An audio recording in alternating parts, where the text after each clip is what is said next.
congratulations po. And all the best sa PMPC, maraming salamat po. And we're grateful sa lahat po na nagpunta sa atin. At mahabang panahon na po ang pinagsamahan natin. Kaya sana po, tuloy-tuloy pa rin ang magandang relasyon natin. So, PMPC, mahal po kayo. At sana po maraming taon pa na PMPC Star Awards sa atin. Wow, thank you.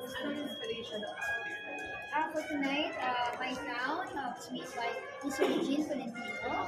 And of course, my look tonight is by Mama Ray de la Cruz. Ever since talaga si Mama Ray kasi pinush na makeup and hair na so for tonight, ano ba, parang carefree lang and syempre para hindi kayo masyadong stiff, di ba? Dahil ito lang yung hair. Pero syempre, parang may pagka-debut ang hair, di ba? At the same time.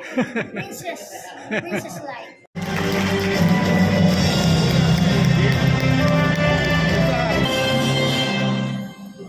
None other than Mr. Baron Geisler.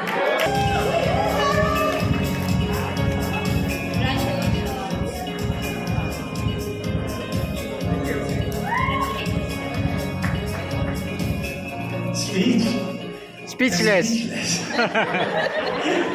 I'm just honored and grateful to be amongst the greats in the industry. Maraming salamat sa PMPC for this recognition. God be the glory. Of the night.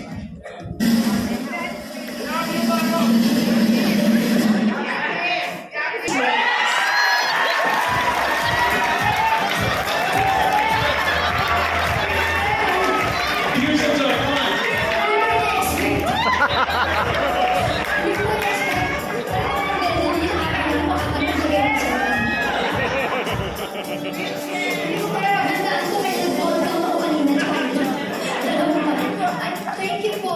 Ayan. Ito pa yung type dito.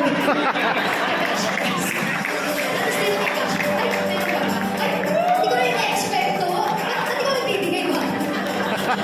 Hindi ko may Ayan. Thank you muna kay Mr. Eugene Tolentino for my gown, yung ball gown po kayo na for this. Of course, Mama Ray de la Cruz for my look tonight. Dahil hindi ko ako makakontrabida tonight, obviously, napili ako ni Mama Benelin from Aura. Maraming salamat po.